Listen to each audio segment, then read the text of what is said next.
الحمد لأهله والصلاة على أهلها أما بعد أعوذ بالله من الشيطان الرجيم بسم الله الرحمن الرحيم كم من فئة قليلة غلبت فئة كثيرة بإذن الله والله مع الصابرين صدق الله العظيم.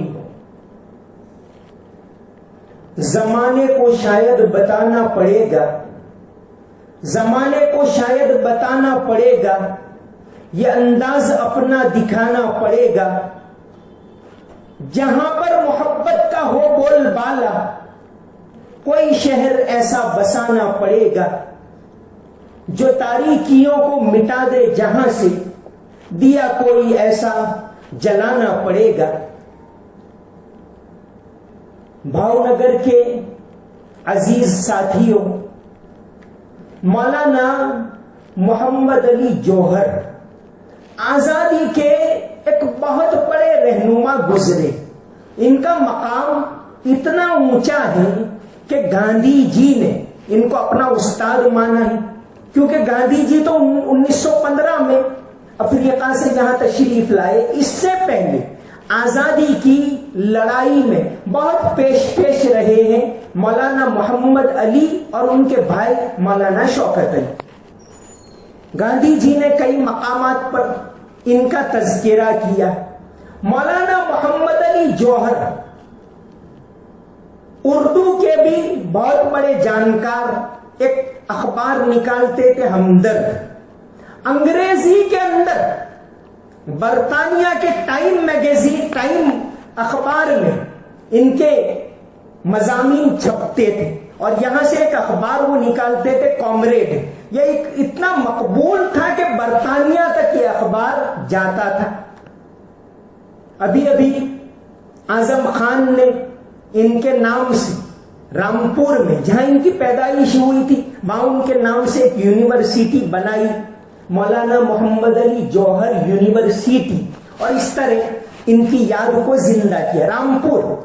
رامپور ہندوستان میں دو ایسے شہر ہیں، کشمیر وغیرہ میں تو ہیں، اس کے علاوہ دو شہر، ایک رامپور جو مسلم اکثریتی شہر ہے، وہاں ایک بہت بڑی لائبریری ہے، رضا لائبریری، بہت ہی مشہور عربی فارسی کی جو دو سب سے بڑی لائبریریاں ہیں، پٹنہ میں خدا بخش لائبریری اور رامپور میں رضا لائبریری. رامپور مسلم اکثریتی شہر رہا ہے، نوابوں کا شہر رہا ہے، آج بھی وہاں 70% مسلمان ہیں. یہ لائبریری کے اندر حضرت علی کا لکھا ہوا قرآن بھی موجود ہے. اتنی صدیوں تک وہاں نوابی حکومت رہی، لیکن کسی نے اس کا نام بدلا نہیں، رام کے نام پر ہے، وہ آج بھی موجود ہے.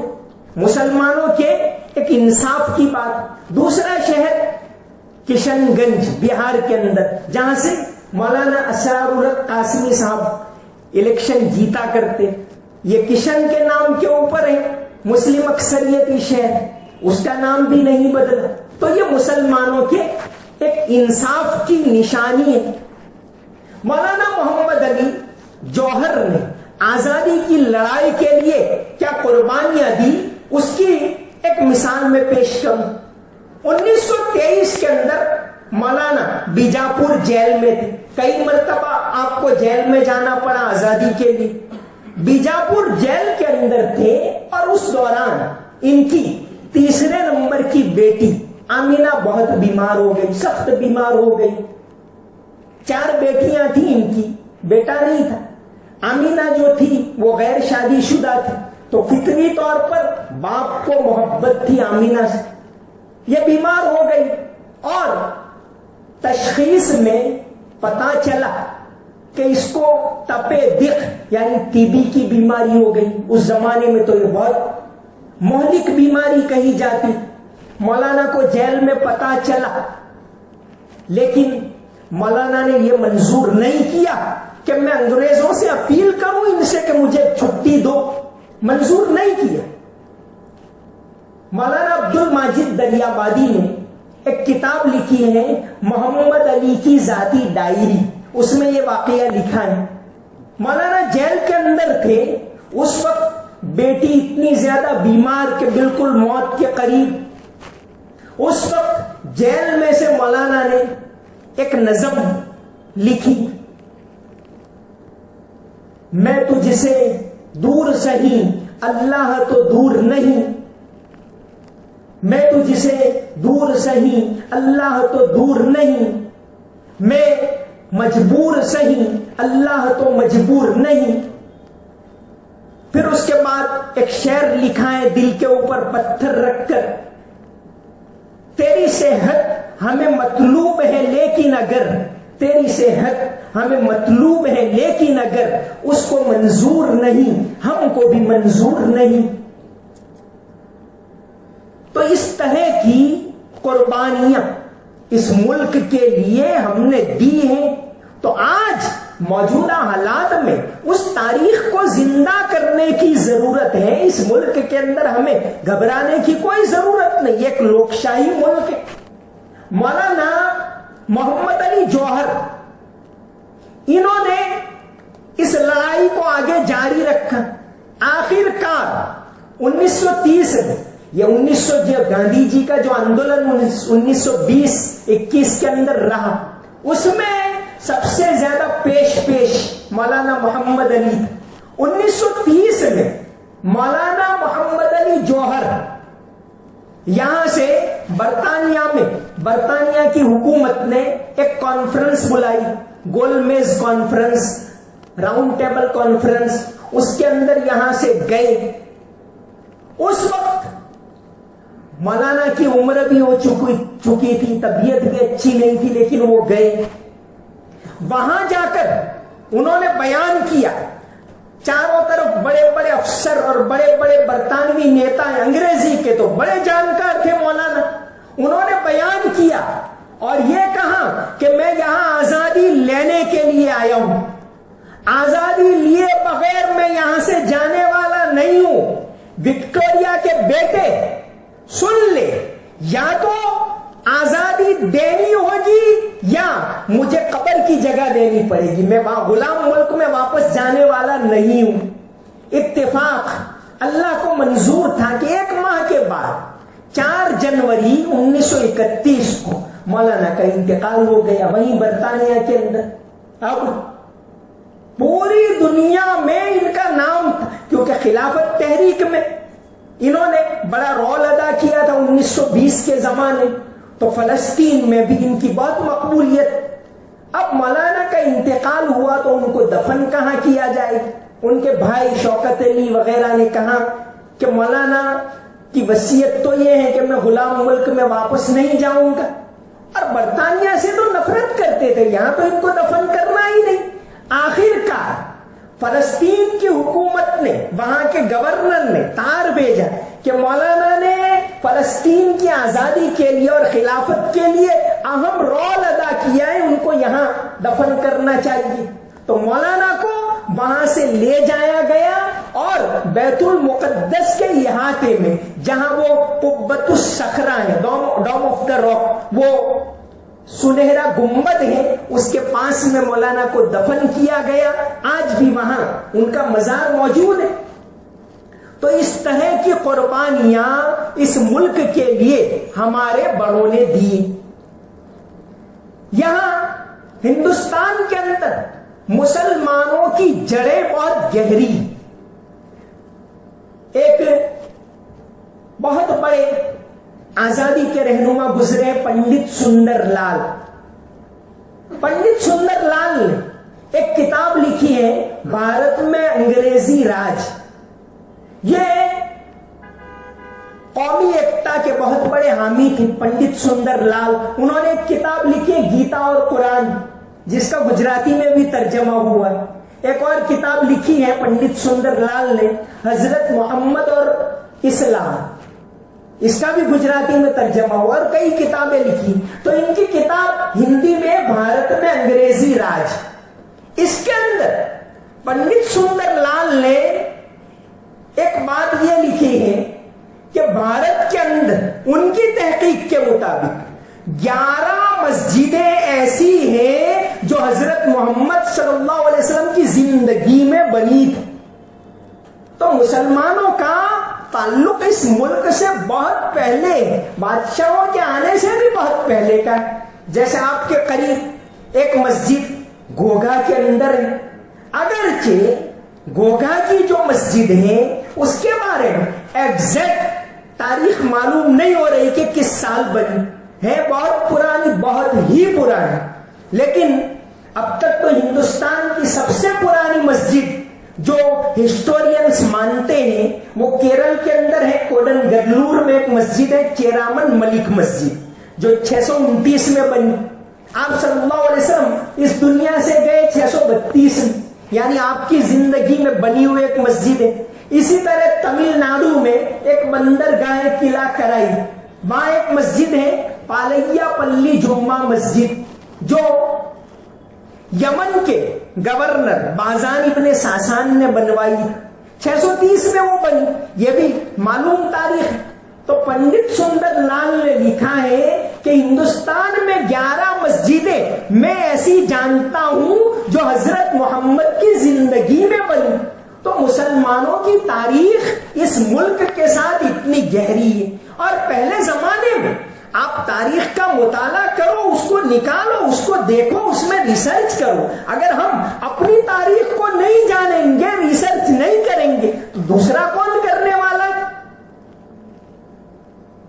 ہندوستان کے اندر لوگ مل جل کر رہتے تھے، محبت سے رہتے تھے، ایک ہو کر رہتے، مسلمانوں پر لوگ اعتماد کرتے. ایک وقت وہ تھا کہ نماز پڑھنی آ جائیے، نمازی کوئی آدمی ہو تو غیر مسلم لوگ اس کا احترام کرتے تھے. تو آج حالات کیوں بدلے، اس کے اوپر ہم نے غور نہیں کیا، ہم نے سوچا نہیں کیا کرنا چاہیے. اس کے بارے میں ہم نے کوئی سوچا نہیں کہ بھئی کیا کرنا چاہیے، ایسا ہوا تو کیوں ہوا.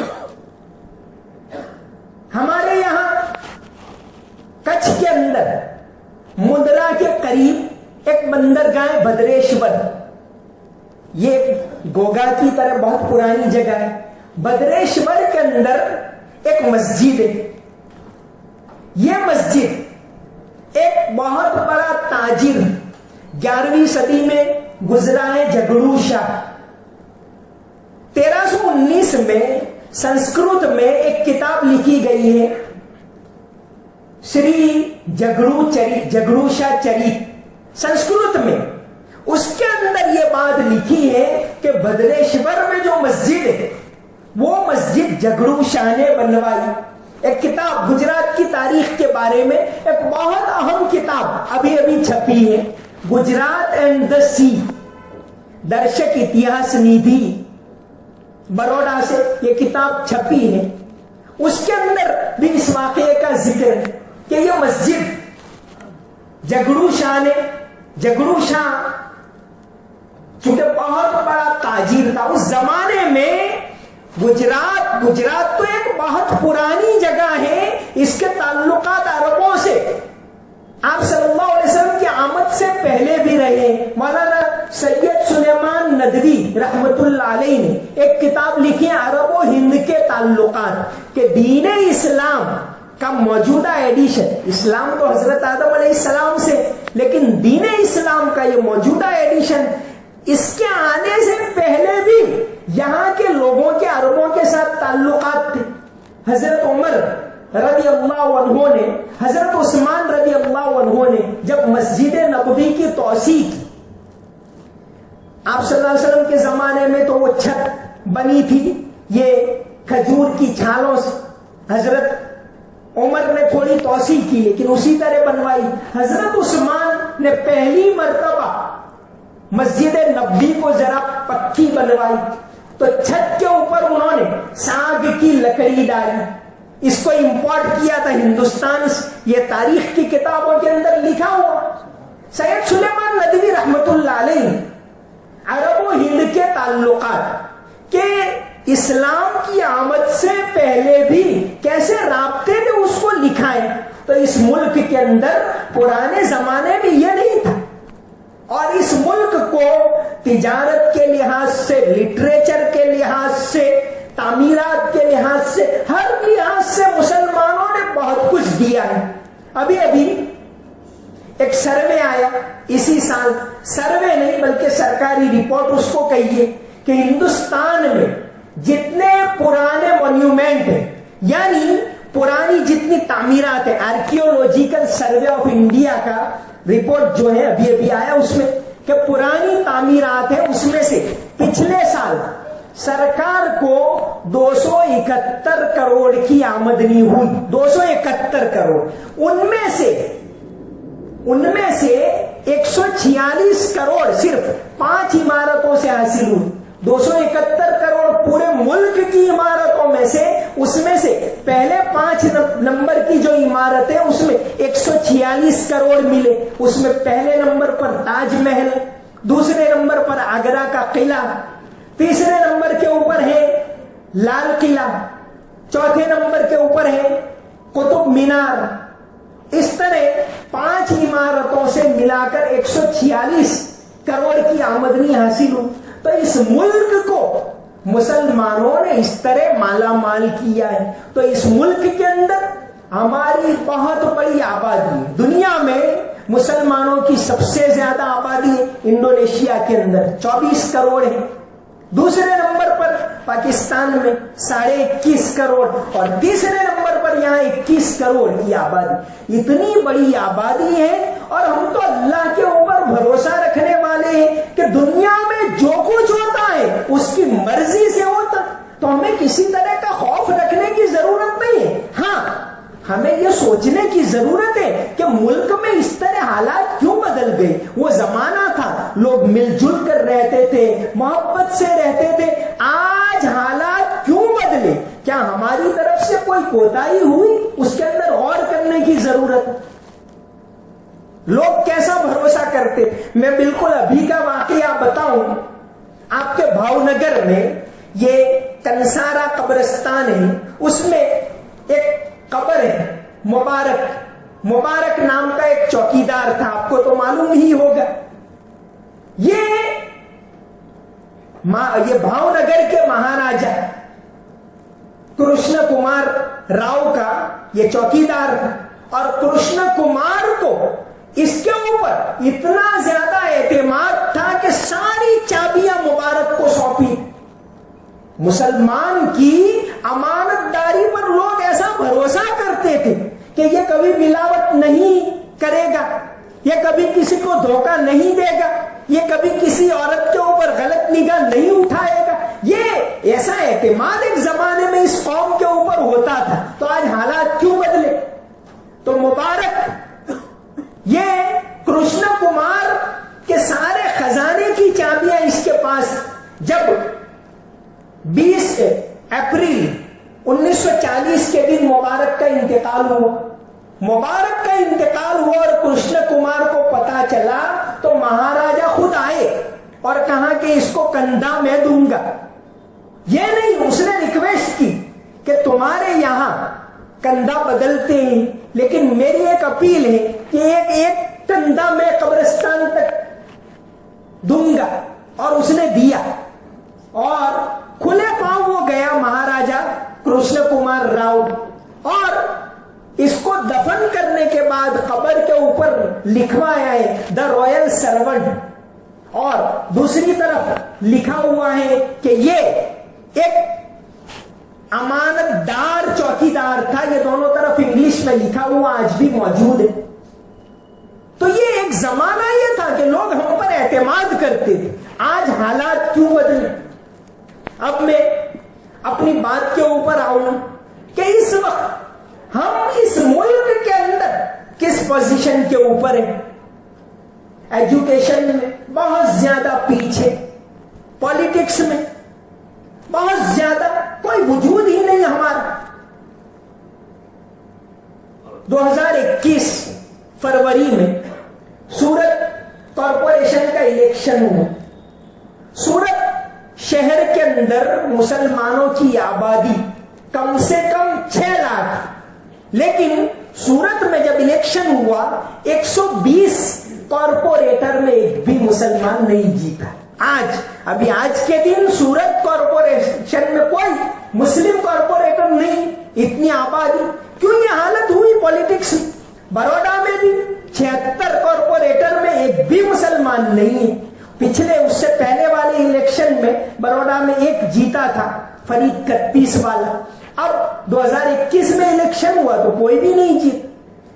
مرکزی سرکار کیندر سرکار میں اس وقت آج کے دن 21 کروڑ لوگوں کا کوئی منتری نہیں ہے, ایک بھی نہیں. مائنورٹی منسٹر بھی مسلمان نہیں. تو اس حد تک اس ملک میں ہم محروم اور ونچت کیوں ہو رہے ہیں؟ کیا وجوہات ہے اس کی؟ ایک کتاب مہاراشٹر کے ایک بہت مشہور آفیسر ہیں عبد الرحمان صاحب, IPS آفیسر, انہوں نے کچھ عرصے پہلے 2019 میں ایک کتاب لکھی. ایک تو 2006 میں سیکچر کمیٹی رپورٹ, اس کا مطالعہ ہر مسلمان کو کرنا چاہیے کہ ہمارا ڈیٹا کیا ہے, ایجوکیشن میں ہم کہاں ہیں, وقف میں ہماری کیا پوزیشن ہے, اور سرکاری نوکریوں میں مسلمان کتنے. بہت زیادہ محنت کر کے یہ رپورٹ تیار کی گئی, تو ہم کس پوزیشن پر ہیں وہ اس میں لکھا ہے. لیکن یہ تو 2006 کی رپورٹ ہے. اس کے کوئی 13 سال کے بعد عبد الرحمان صاحب نے ایک کتاب لکھی ڈینائل اینڈ ڈیپریویشن. اس میں بھی کہ بھئی سرکاری نوکریوں میں مسلمان کی تعداد کتنی ہے. جیسے ریزرو بینک آف انڈیا اس ملک کی ساری مالی پالیسی بناتا ہے, ریزرو بینک آف انڈیا. تو عبد الرحمان صاحب نے ڈینائل اور ڈیپریویشن میں عدد دیا ہے کہ ریزرو بینک آف انڈیا میں مسلمانوں کی تعداد ہے 0.75%, 1% بھی نہیں. تو آج کے دور میں یہ حالات ہمارے کیوں ہیں؟ ابھی ایک سرکاری عدد آیا, all India survey of higher education, AISHE, یہ سرکاری ویب سائٹ بھی ہے, AISHE.gov.in. یہ ہر 5 سال میں عدد آنکڑا پیش کرتا ہے کہ ملک میں ہائر ایجوکیشن کے اندر کون سا, کوئی دلت کس پوزیشن کے اوپر ہے, ST کس پوزیشن کے اوپر ہے, مسلمان کس پوزیشن کے اوپر ہے.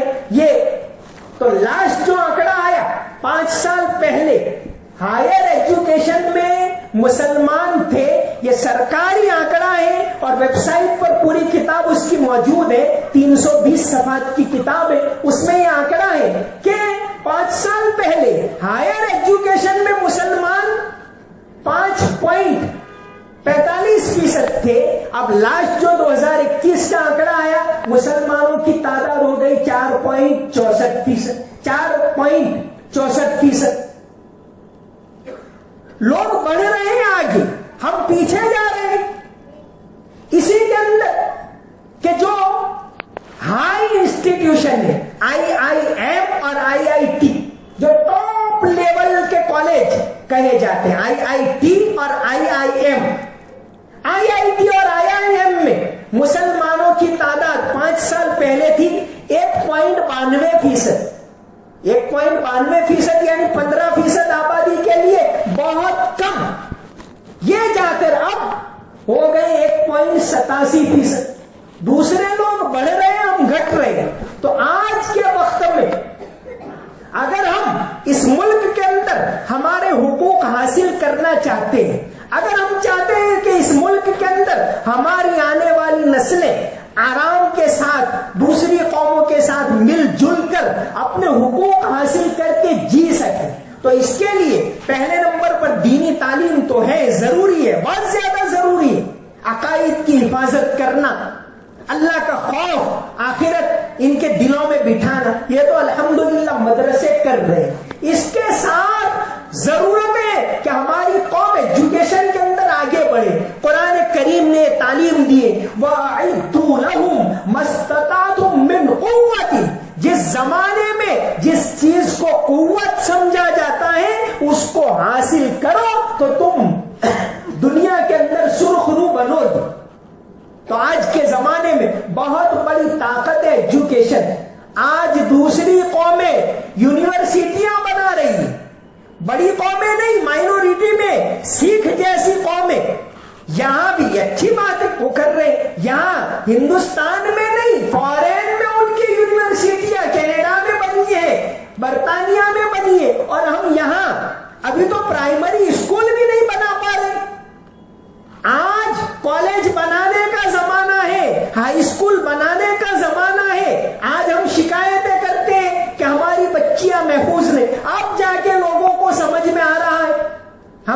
عقائد محفوظ نہیں تو بھائی کیسے ہوں گے؟ عام سے زیادہ کم تعداد کے اندر اس ملک میں کرسچن ہے. آپ دیکھیے کون سا شہر ایسا ہے جہاں کرسچن کے ہائی اسکول نہیں ہے؟ نہیں. ایسے اسٹینڈرڈ ہائی اسکول بنائے ہیں کہ سب لوگ چاہتے کہ ہم کو ایڈمیشن وہاں ملے, مسلمان بھی چاہتے. ہم نے کیوں ایسے اسکول نہیں بنائے؟ ہم بناتے, چاہیے تو یہ تھا کہ ایسے اسکول ہم بناتے تو دوسرے لوگ آتے ہمارے ماحول میں رہ کر دیکھتے کہ نہیں یہ مسلمان ہے, یہ اچھے لوگ ہیں, یہ امانتدار ہے, یہ انسانیت کے ہمدرد ہے, دوسرے لوگ ہمارے اسکول میں ایڈمیشن لیتے.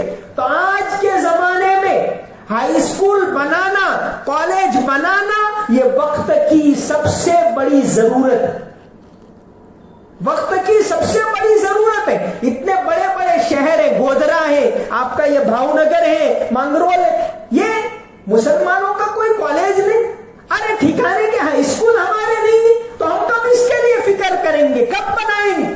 اگر ہم یہ چاہتے ہیں کہ ہماری آنے والی نسلیں اس ملک کے اندر اچھی طرح جی سکیں, یہ لوکشاہی ملک ہے, سب کو یہاں ہمارے دستور نے ادھیکار دیے, وہ ادھیکار ہماری قوم حاصل کر سکے.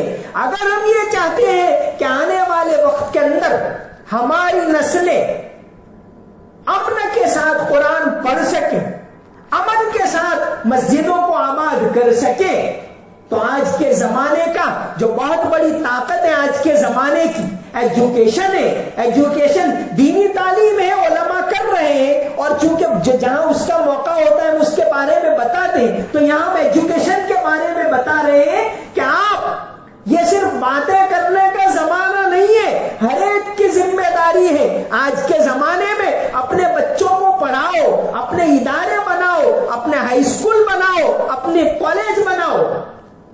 ایک مثال میں آپ کو دوں, مولانا عبد الکریم پاریکھ ایک بہت بڑے عالم گزرے ہیں, 2007 میں انتقال ہوا. گجرات کے ہی تھے اور میمن تھے, مہاراشٹر میں رہے, ناگپور کے اندر. یہ انہوں نے اتنا سارا قرآن سے تو بہت محبت کرتے تھے.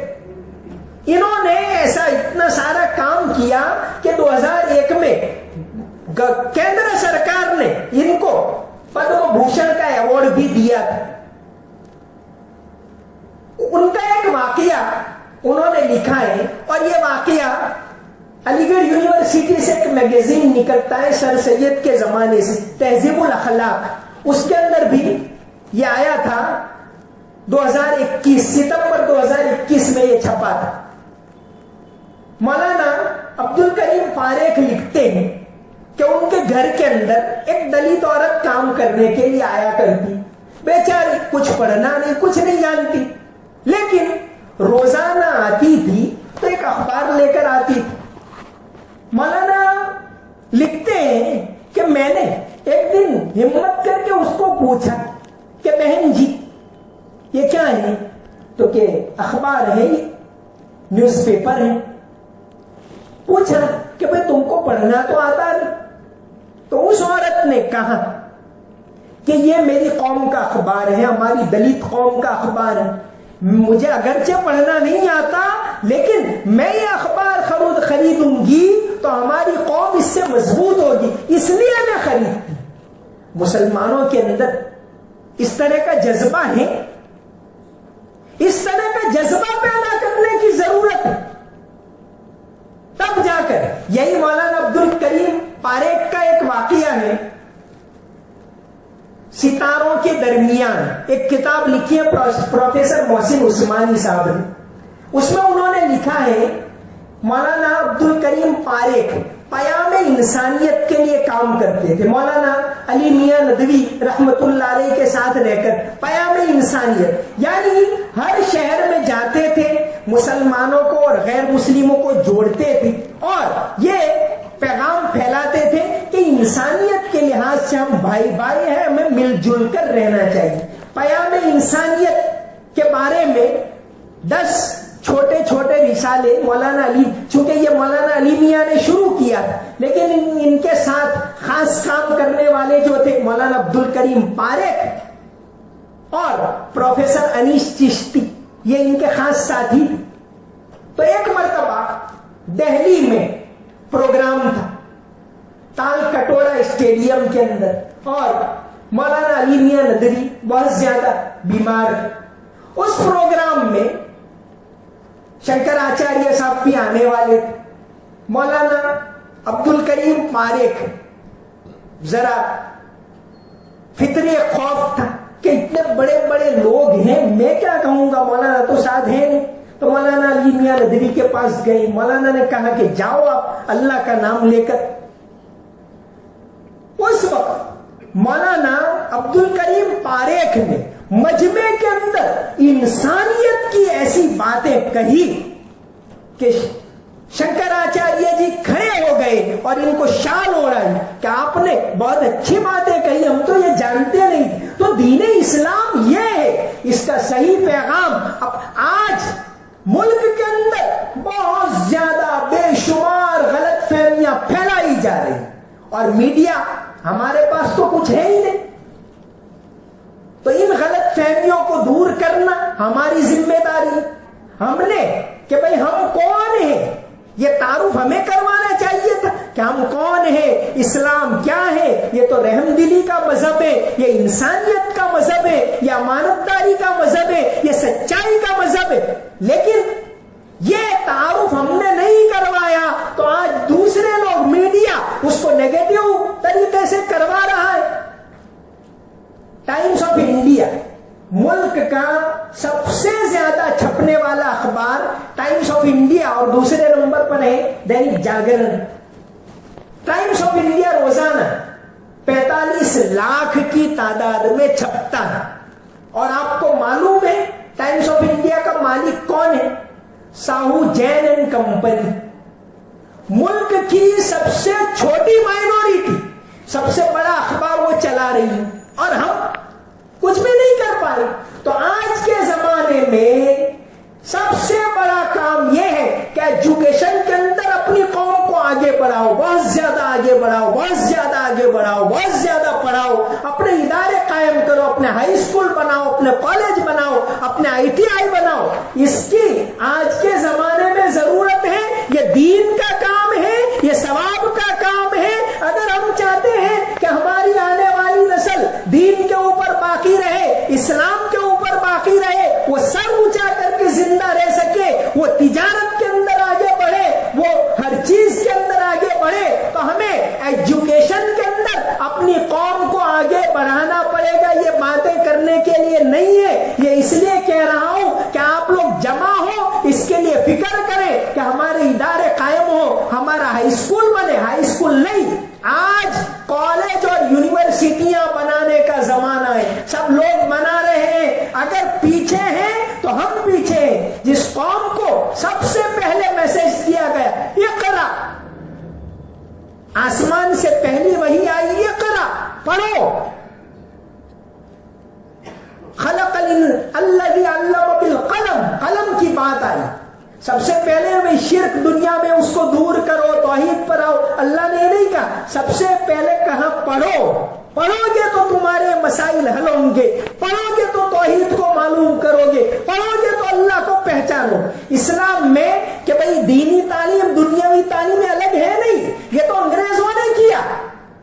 پہلے زمانے میں جس مدرسے سے بڑے بڑے علماء نکلتے تھے, اسی مدرسے سے ابن حزم جیسے سائنٹسٹ نکلتے تھے, اسی مدرسے سے ابو القاسم زہراوی جیسے سائنٹسٹ نکلتے تھے, اسی مدرسے سے عباس ابن فرناس جیسے سائنٹسٹ نکلتے تھے. سائنس کے میدان میں مسلمانوں نے بہت زیادہ کام کیا ہے, اور آج اس کو سامنے لانے کی ضرورت ہے. ہماری تاریخ کے اوپر ریسرچ کرنے کی ضرورت ہے. ہم نہیں کریں گے تو کون کرے گا؟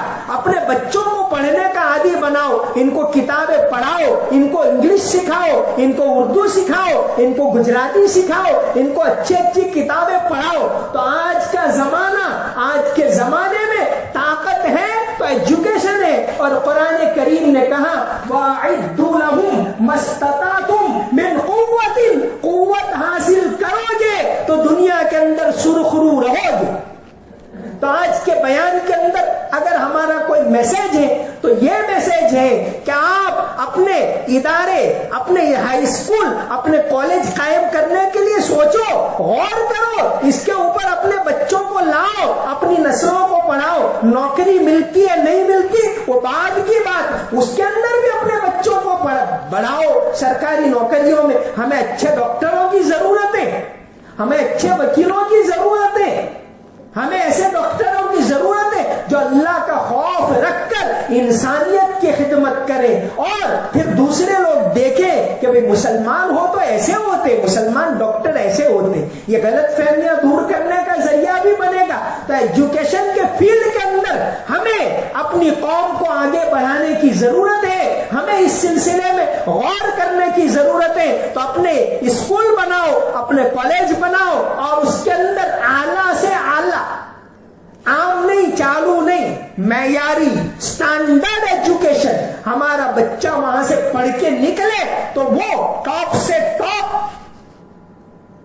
کالج کے اندر آگے جائے. اس طرح کا ایجوکیشن دینے کی ضرورت ہے. آج ہم شکایتیں کرتے ہیں حجاب کے بارے میں، فلاں چیز کے بارے میں، باعث ہو رہا ہے ہمارے بچوں کے ساتھ، وہاں پرارتھنا ایسی ہوتی ہے. تو بھئی ہم نے کیوں اپنے اسکول نہیں بنائے؟ تو آج ضرورت ہے اس بات کی. مسجدیں بناتے الحمدللہ، بہت اچھی بات ہے، مدرسے بناتے، تعاون کرتے، اچھا اللہ کے لیے کرنا چاہیے. تو اسی طرح اسکول کالج قائم کرنا جہاں ایک اچھے ماحول کے اندر تعلیم ہو، ایجوکیشن ہو، اسٹینڈرڈ ایجوکیشن ہو، ایسے ادارے بنانے کی ضرورت ہے. اس سلسلے میں غور کرنا پڑے گا.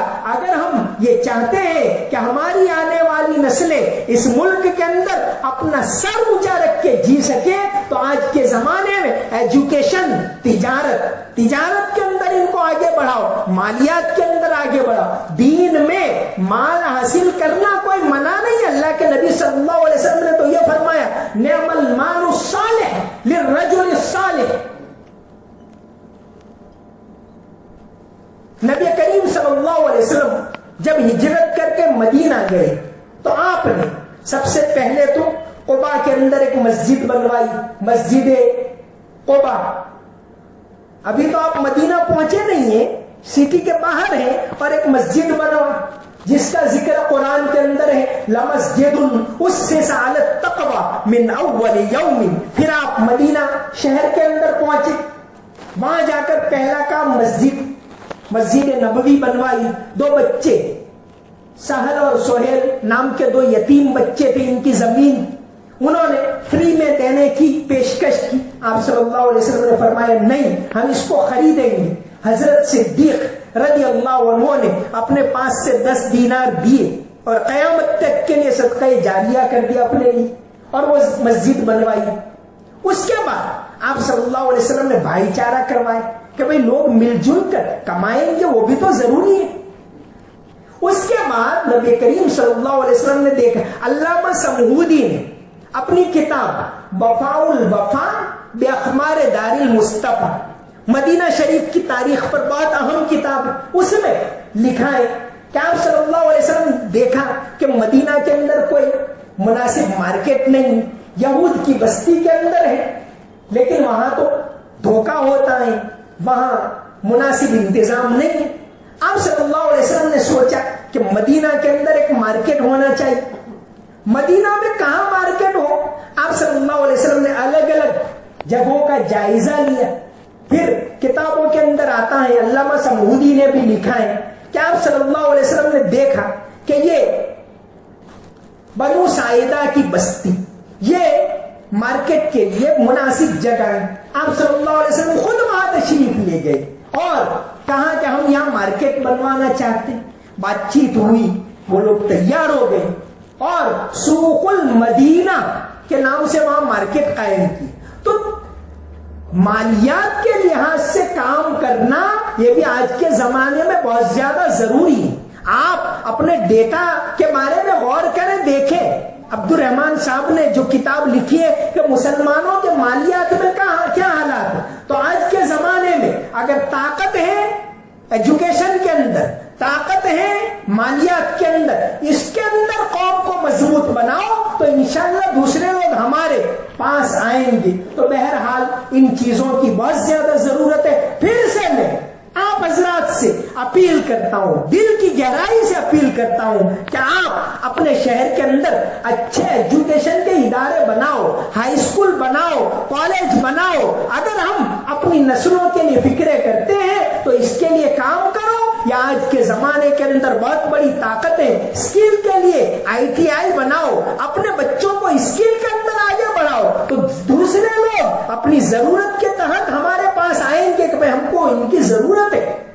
اس کے اندر آگے بڑھانا یہ بھی آج کے زمانے کے اندر دین کا ایک بہت بڑا کام ہے. اللہ تبارک و تعالی عمل کی توفیق عطا فرمائے. اللہ تبارک و تعالی ہم سب کو عافیت کے ساتھ دین کے اوپر چلنے کی توفیق عطا فرمائے. اللہ تعالی قیامت تک اس ملک کے اندر اللہ اکبر کی آواز کو بلند فرمائے. اٹھ کے اب بزم جہاں کا اور ہی انداز ہے, اٹھ کے اب بزم جہاں کا اور ہی انداز ہے. مشرق و مغرب میں تیرے دور کا آغاز ہے. وما علینا الا البلاغ المبین.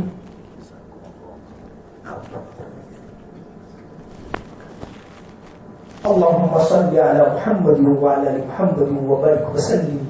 ربنا آتنا في الدنيا حسنة وفي الآخرة حسنة وقنا عذاب النار. رب اغفر وارحم وتجاوز عما تعلم إنك أنت العز الأكرم.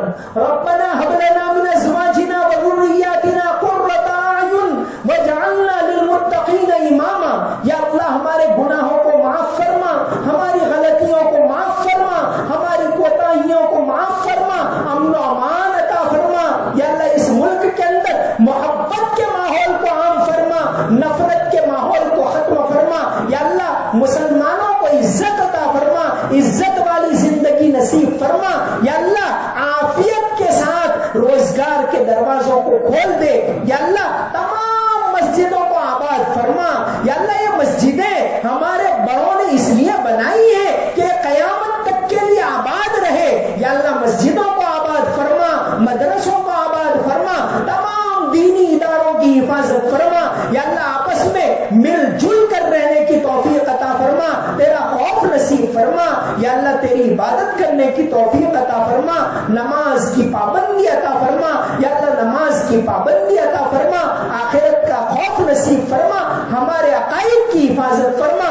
یا اللہ کفر اور شرک سے ہماری حفاظت فرما, ہماری نسلوں کی حفاظت فرما. یا اللہ اس ملک کے اندر امن و امان کو قائم فرما, سلامتی کی ہواؤں کو چلا, دین اسلام کی ہواؤں کو چلا. یا اللہ ملک کے اندر ہدایت کی ہواؤں کو عام فرما, گمراہیوں کو ختم فرما.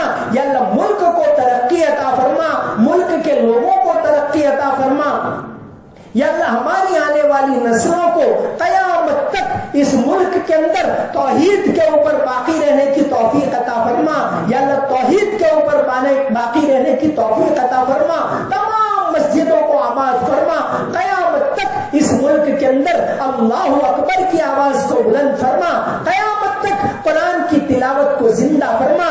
قیامت تک اس ملک کے اندر قرآن کے حافظوں کو آباد فرما. یا اللہ ہماری نسلوں کو دینی تعلیم کے اندر ترقی عطا فرما, دنیاوی تعلیم کے اندر ترقی عطا فرما.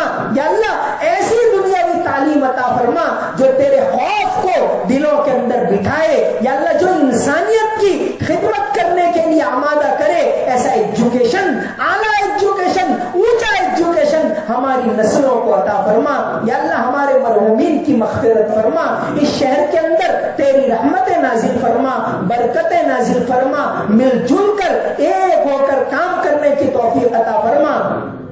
ان اللہ وملائکتہ یصلون علی النبی یا ایھا الذین آمنوا صلوا علیہ وسلموا تسلیما. اللهم صل علی محمد وعلی آل محمد وبارک وسلم. سمعنا واطعنا غفرانک ربنا والیک المصیر برحمتک یا ارحم الراحمین.